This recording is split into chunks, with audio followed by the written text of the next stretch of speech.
So, welcome back. Today on the show, we'll be talking about our final 2025 WNBA Draft Big Board to prepare you for the draft on Monday.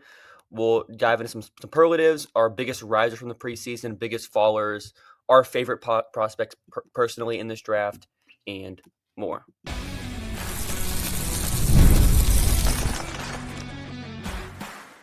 You are Locked On Women's Basketball, your daily podcast on women's basketball. Part of the Locked On Podcast Network, your team every day.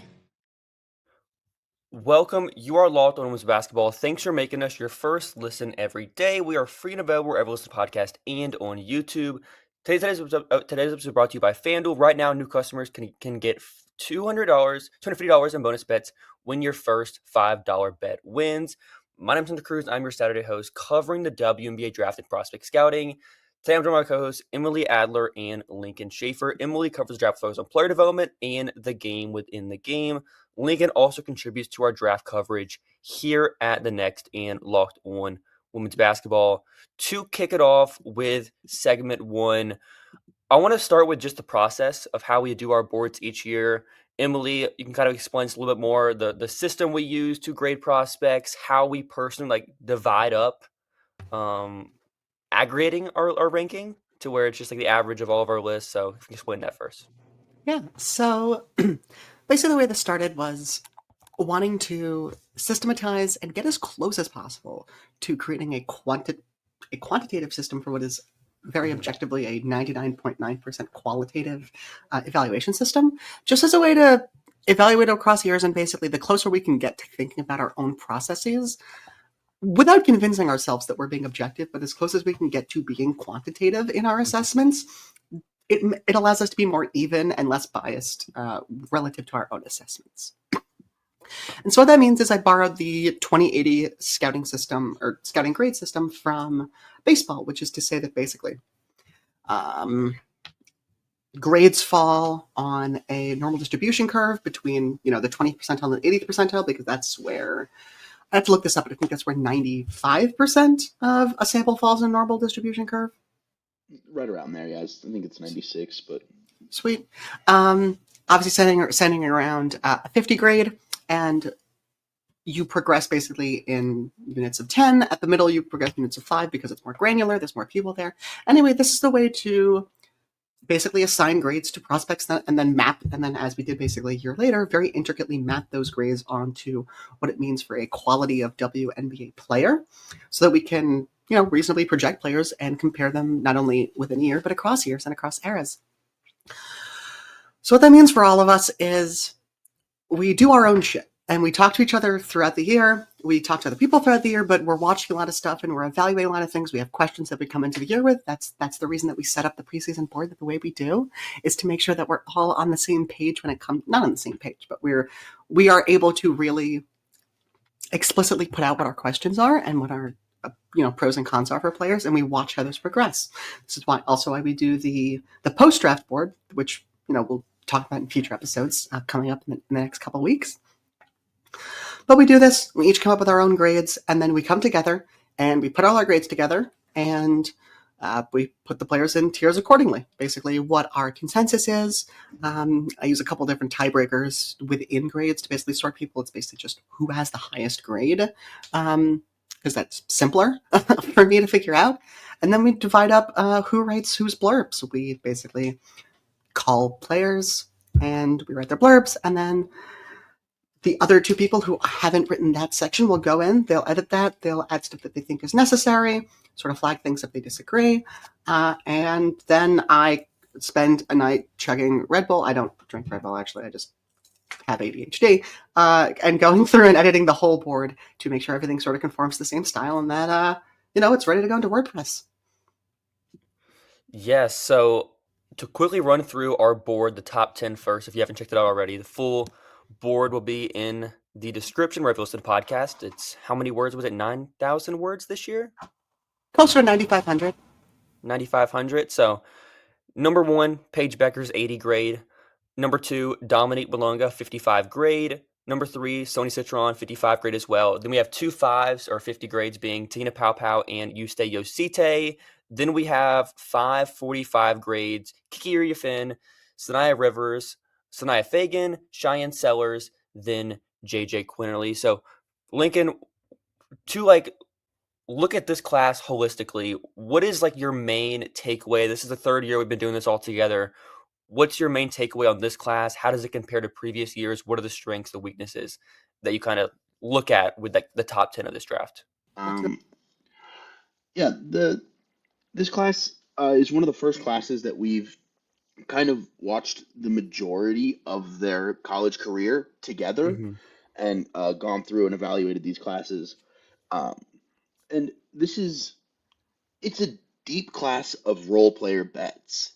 Um, there's not a ton of star potential in ways that the last couple draft classes have had, the one outstanding player or the two outstanding players at the top and some other high upside players. This is a lot of players with capped ceilings who are probably going to be productive role players, and that's a bit different. And honestly, it's kind of more fun that way for me because I like players with high floors that are kind of role player bets. This is a lot of players that I really enjoyed watching for the majority of their college careers. I would, I'd say the main difference in terms of what you're saying is it's not just that we have a lot more depth as opposed to upside Yeah. in sort of the lottery to mid first. It's also that of that depth, there's enough of it that we have no idea who is going to be the correct depth. Yeah. Sorry. Yeah. So JJ Quinterly could be really good, or Isaiah James could be really good, or Sarah Ashley Barker could be pretty good, but probably not all three. What would you say is the biggest weakness? Is it the top end talent, would you say? Or I would say it's the back end of the lottery. So if we're looking at last year, right. in terms of grade differences, the only basically the only difference is this year we're missing Cameron Brink, which shouldn't make a huge difference. And that's what we're looking at when we talk about grades. But when you look at Alele Khan, Nalia Edwards, JC Sheldon, and Camila Cardoso, I would say with the exception of JC Sheldon, we're talking about players who have pretty considerable ceilings, even if they have questionable floors. Like Aaliyah Edwards, we saw what her floor was as hopefully we saw what her floor was as a rookie, but there was still the possibility of being a tweener in the W, even though hopefully that appears to have not come to pass. Whereas with Paopao, with Citron, with to a certain extent, Yuste Yosite, we're talking about players who are of these grade levels because they have higher floors, but you're not looking at the same kind of star potential as apart from Malunga. Yeah. So let's get to our first ad break, and then I want to talk about our biggest risers from the preseason board, how those players, what did they do to get up the board, and more. NBA fans, get ready. They swoosh, you save thanks to Dash Pass. Every time a player drops 50 or more points in a game, you score a huge deal the next day. It's simple. When any player scores 50 or more in a game during the 2024-25 NBA regular season, Dash Pass members get 50% off and order up to $10 off the next day from noon to midnight. After an epic 50-game performance, celebrate by ordering wings, pizza, or burgers from your favorite spot delivered straight to your door. Sign up for Dash Pass and be ready to save. When any player scores 50 or more in a game, Dash Pass members get 50% off and order the next day up to 10% off. Just use promo code NBA50 from noon to midnight after a 50-point game on eligible orders at participating merchant. Must have an active Dash Pass account. Terms apply. Visit DoorDash to learn more. All right. To kick off segment 2, I went back and looked through our preseason board, kind of tallied it up, ranking the prospects that went up the most by grades, then went up just as far as who went up the most numbers as far as where they ranked preseason. Our biggest riser is someone that was not on our preseason board. That being Sarah Ashley Barker. Preseason was like a 2. We had 29 players ranked preseason. We had a lot, and she wasn't any of those players on the list. Up to a 40. It's a 40 now, right? 40 for Sarah Ashley Barker. In my in my defense, I was looking into Sarah Ashley Barker last March for last year's board. I was a little on the fence, but then she returned to school and we kind of dropped that idea. Yeah, Sarah Ashley And then Barker. you picked up the mantle. I picked up the mantle in January. Since January, she ended the season as like an All-American, like first, second team All-American caliber player, averaging like 20 points per game. Was insane to Other end the stuff? season. Sarah It's Ashley somewhat- Barker, Put it on the board. yeah, it's 20 points, 6 rebounds, 4 assists on 40% from 3. 21 points, 7 rebounds, 4.5 assists on 61% true shooting over her last 13 games, which Sounds is good. basically both tournament. Seems very, very good. She came in at 15 on our poster or end of the season board with a 40 grade. What is keeping you from having her higher? Because I am the highest on her pretty easily. I've got left her. hand. It's Left hand, it's yeah. A, the left hand, and B, the fact that she's a borderline plus athlete at the 4, but she is a 3. I honestly think she's a plus athlete. I like the athleticism. It's good. It's good. I think she's she's not laterally. She's not good enough to be. She's not a plus athlete at the 3 laterally, and that's my issue. Like, her straight line speed is good. Yeah, straight line, very good. Yeah. But yeah. Yeah. The shot it's good. I have some concerns about how many different ways she can get to it as a pro. Mhm.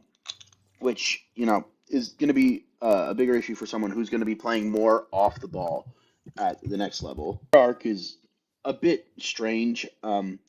She came off the bench in her first season or two, and then was like a solid role player, 4th starter for a decent Alabama team.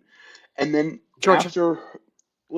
after transferring, she was I like thought a, she- huh? I thought she wasn't a starter at Bama. She's in Alabama for 3 years, right? I thought it was 2 years. No, she definitely has been at Alabama for longer than 2 seasons. Oh, She my had a bad. season where she was Yeah, just you're like right. a solid Yeah, she 4th or started. 5th She's all starter. she was only a bench player her first season. Yeah. Yeah.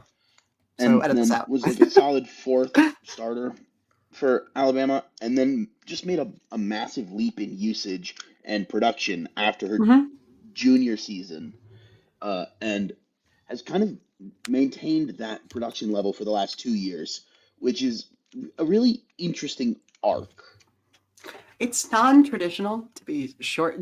Joni Taylor, when Sarah Ashley Barker came in, wanted her to be a 3-and-D player, which you can understand as the archetype, and that's certainly an approximation of what she will have to be as a W player. But yeah, that wasn't really working. to be sure, players usually, like, the kind of leap she made was just like, hey, everything's good now. Everything that you used to be like mediocre at, it's just like good now. And And then big it thing just for stuck. me, yeah, the big thing for me is that she maintained this production level over 2 seasons Yep, instead of yep, it just being kind of a 1 year, oh, look what I can do now. But she did it again. And if anything, Maybe the process better. and the production got. I would say, if anything, the process and production got better because it was less. Yeah. It was less taking advantage of gaps in defense and bad defenders, and more actual like creation of flow. Yeah, and it peaked with her tournament performance against Maryland, where she scored 45 points. Seems good. Yeah. It could be And have a good. better last game in college. Well, if they would have won, it would have been better. I guess, yeah, that's also Well, true. no, then they would have played South Carolina, so that would not have been a better last performance. Yeah, so like Great for her, I point. think honestly that was probably the best thing possible. No, absolutely, because otherwise, then you go play Bree Hall. That's not going to end well for you. The number 1 riser in terms of ranking was Isaiah James, went up 16 spots from 27 all the way up to number 11. But the gap in terms of grade isn't. She's not the largest grade Not bad, jump. no. I think 30 it's a to a 1 40 grade jump. grade. Yeah. Yeah, 30 to 40. I mean, basically, the thing was that she hit half of over 100. She hit half of basically 100 pull-up twos on the season. Right. That's And so now another her one of career the- pull-up 2 line is over 40%.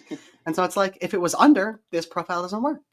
That's another of the confidence intervals where she kind of did this to end last season, Yeah. and then she just did it for a whole nother season. And that just makes you feel a lot more comfortable with the profile when she can do it for, instead of just 7 games and get to the final four, she did it for 40, you know? Yeah. Next riser is Sanaya Fagan, going up 14 spots on our board from number 22 with a 30 grade up to number 8 on our final board with a 45. Sanaya's situation is just very unique, where it's like DeVarco Burr.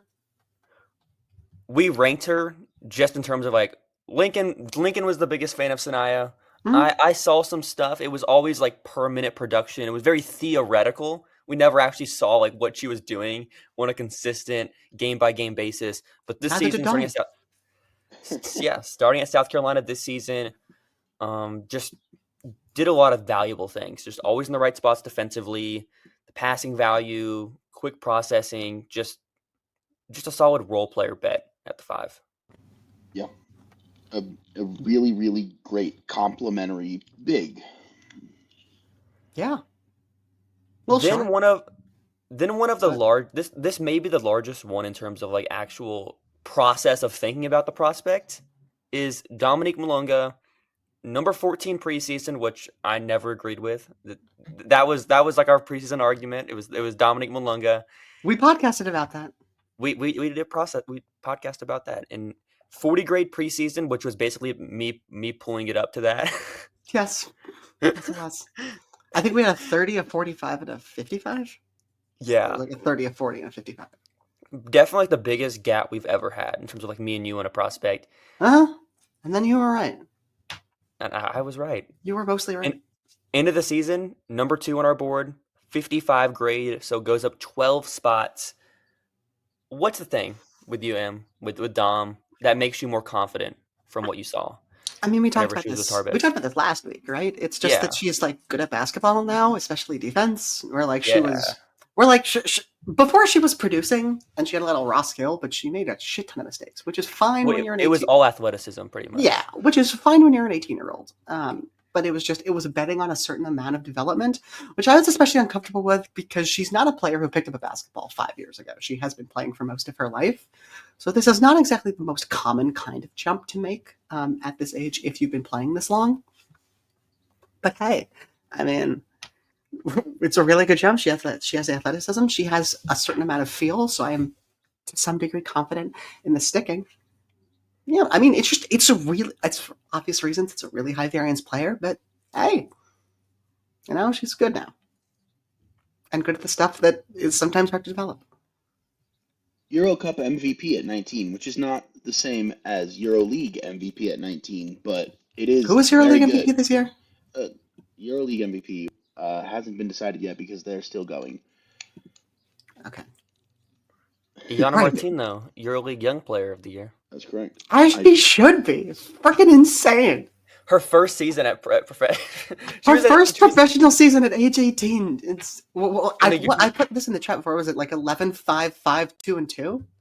Or something? I don't know. Yeah. She was in the second division last year in Spain. Yeah. What's the equivalent of that fun in the stuff. United States? Jumping from It's like high school to It's Juju Watkins last year.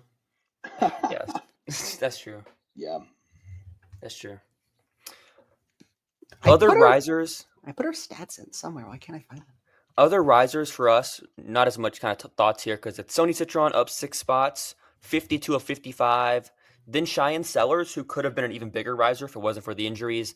Number 17 preseason, And the 40 defense. grade. Yeah. Then final is number 9, 45 grade, so up 8 spots for Shy. Yeah, I mean, like, watching Shy this year was very fun at times because it's like, because she has actually continued to make progressions in her Mhm. game. But man, just the backsliding on defense, if I could separate that from the injury, it'd be one thing. Like, I was texting this to Lincoln when we were going through the board and we were doing the final night of this work. But like, look, if there's any one player in this draft that I'm going to be wrong on, like, going to be wrong on for reasons that are foreseeable, like right now, I would bet it's Cheyenne Sellers Because, like, look, it's really not hard to see how this profile should be a 55 right now. I'm not saying it should be. We put her at a 45 for a reason. It's very easy to see how this profile can, in hindsight, have been a 55. The quality of production, across a variety of sort of roles on and off the ball, the ability to defend in multiple ways. None of these things I should say, most of these things don't show up consistently, and the lower body injuries have sapped the offense this year. But we'll see. Even though she did have her best shooting season, though, because she couldn't get downhill, so she had to actually shoot. She had to just shoot instead. She had no choice. And she had to make maybe just give her more shots. So let's get to our final ad break, then dive into some bigger followers, then some more rapid fire questions to close it out. There's nothing like the energy of a live game, whether it's catching a last-minute MLB showdown or soaking in the excitement of an NBA matchup, but finding great seats at a great price, that's used to be a challenge until I found Game Time. Game Time makes scoring last-minute tickets easier than ever. Prices actually drop as the event gets closer, and with their all-in pricing, you see the total upfront cost, no surprises at checkout. There's last-minute deals say up to 60% off buying last minute for sports, concerts, comedy, theaters, etc. Take the guesswork out of buying tickets with Game Time. Download the Game Time app, create an account, and use code LOCKEDONNBA for $20 off your first purchase. Terms apply. Again, that's code LOCKEDONNBA for $20 off. Download the Game Time app today. Last-minute tickets, lowest price, guaranteed. Sorry, Imagn was named the regular season EuroLeague MVP, but least surprising thing I've ever heard. Fenerbahce got beat by USK Praha, so Imagn likely not going to be named the final 6 MVP because Fenerbahce is not going to win. That's fine. She won the more important award anyway. It's her third consecutive MVP. What the. Jesus Christ. But by the way, Iana Martin, the third best EuroLeague, put up 10, 3, 3, and 2 on 60% true shooting with a 1.5 to 1 assist to turnover ratio at the age of 18. Running the point. She averaged as many steals as turnovers she averaged more steals than turnovers running the point for a legitimate EuroLeague team. So for the followers, we don't have a ton in terms of we don't have as many players that went up 5 spots because we had Janiyah Barker, who number 2 preseason. She's actually the biggest follower probably. In terms of she's not making the post draft board. Yeah, I don't know. She might be an honorable mention.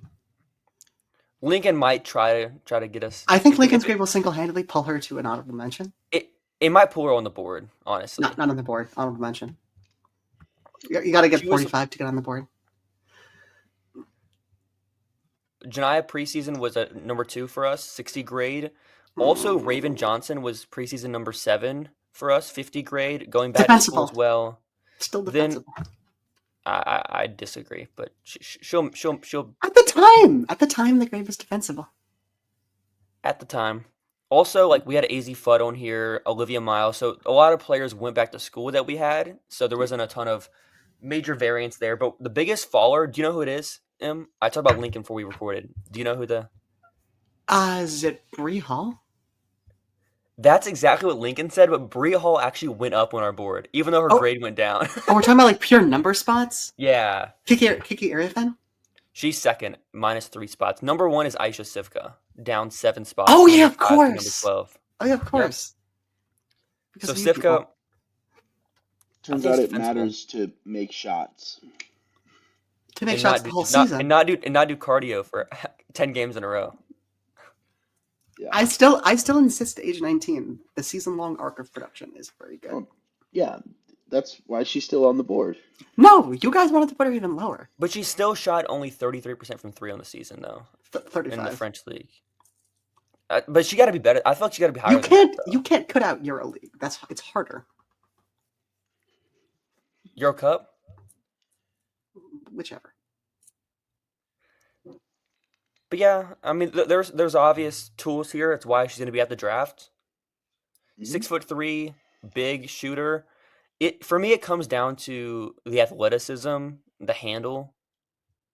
The 2 main things for me, and how she can access things offensively. She's a good athlete.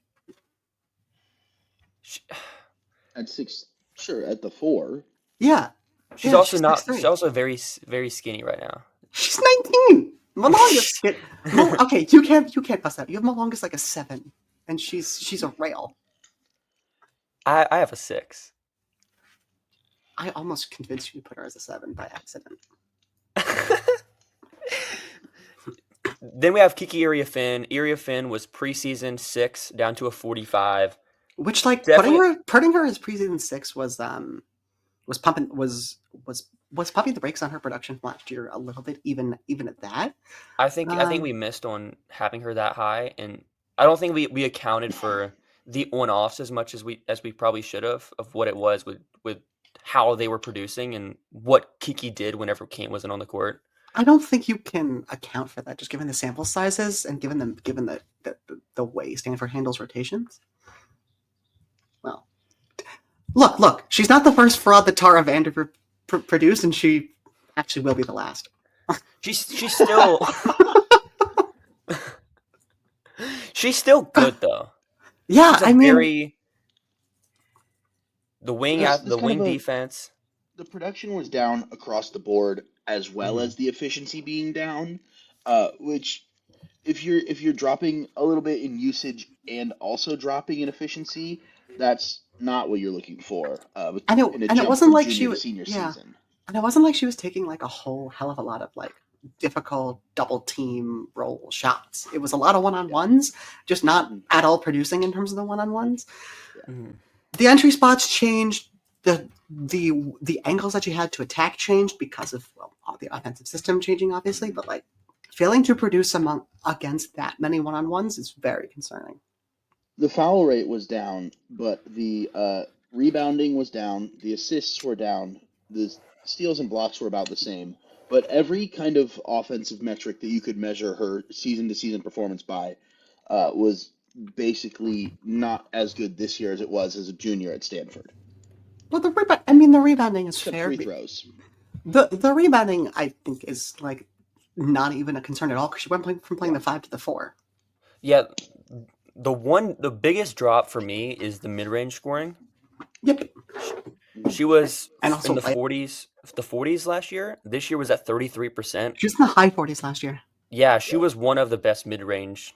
And that's what like we kind of thought about. Was like, okay, she's making the mid-range jumpers. Maybe there's a chance she could shoot from 3 if there's a slimmer of a hope. Even if she doesn't, we're like, okay, there's still there's still a mid-range shot here that's projectable. I still believe in it to some extent because it was really fun last year and the shot isn't awful. Yeah, I mean, if you're middling, here's the thing. If it wasn't for the fact that she, in limited minutes to be fair, but if her sophomore year didn't have pretty strong flashes at times, I'd have her lower.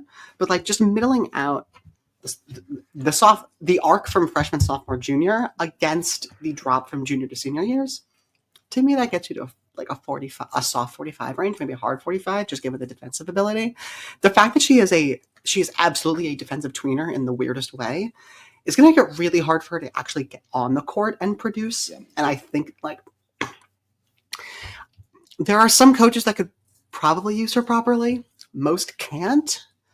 I think we're probably not going to get an answer to what her actual, median arc would have been because it's very unlikely she gets that chance. Yeah. The skill set is goofy when you put it all together. It's not something that you think of as a normal skill set for someone her size and athletic profile. She's like an NBA tall, small forward. But like we don't have that in the W. Yeah. There's no room.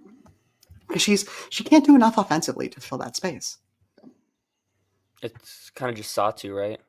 But it's like when they put her at the 3. No, that's the playmaker. No, yeah, you're talking about Satu. The big wing initiator. I'm saying that's the only one we have. Satu's a big wing. The issue is Satu's a big wing. You're looking for like an off-ball forward sort of deal here. Yeah. So some more rapid fire ones to close it out. Who would you say is the most polarizing prospect among us 3, conversating wise, just to figure out this board? Oh, Kosu. Kosu? Yeah. I mean, from my perspective. Internationals. And she was also the highest variance prospect. Highest. The issue with us starting to use variants this year is that, okay, so if you're reading the board and listening to this podcast, the joke is that there's no highest variance. It's just low, medium, high. I just put in highest. Well, we're not gonna have a prospect like her for a while. We're never going to have another variance prospect like this. There never has been. Maybe like a walk. Yeah. But even like a walk, there was at least FIBA stuff. Yeah, there was. We have like FIBA stuff whenever she was 16 years old. She's really good. She was playing like Shy Wilson, but that's like Shy already like went 5 years in college. That's how long ago it was. Go Duke. Yeah. Okay. Who would you say is like your prospect in this draft? If you had to put your stamp on one player outside of Paige, Dom, Kiki, and Sonia, so none of the consensus top 4. Kiki is not our consensus top 4. I'm saying in terms of like the overall mock draft community. Mock draft community. It's 4 people in their basements. And like 3 writers that wish they were doing features instead. Shout out Eric Nemchuk. I don't want to have one. Mine is You don't Sanaya have one? Fagan. I thought it would be Pow Pow. I am taking Well, Sanaya Fagan as my prospect. I She's guess my Pow favorite Pow is player. kind of mine, but like you also have Pow Pow, so it's not as exclusive. It's kind of you stay, but like given It might be given how- Sivka. Not gonna lie. Oh, I'd have to like her. Like it's just a You have a 5 quantitative. on her. Okay, as a quantitative assessment. Somehow M has taken the non-French prospects from Hunter and stolen all of them. I don't want Sivka to be mine. I'll take you. Okay. You say it. It's Sarah Ashley Parker. Yeah, we know. Anyways, thank you, Women's Basketball, your first listen every day. Join us back next week for our talk on the draft. We'll have our draft reaction. I'm sure there'll be nothing that's gonna irritate us. We'll like every single pick, and We are the most agreeable people on earth. Why would we? we'll give every team an Yeah. A+ grade. A+ for everyone, especially the Dallas Wings and the Connecticut Sun. Oh, Connecticut. Mm. That could get off the rails pretty quickly. God. But anyways, have a great rest of your weekend, everyone.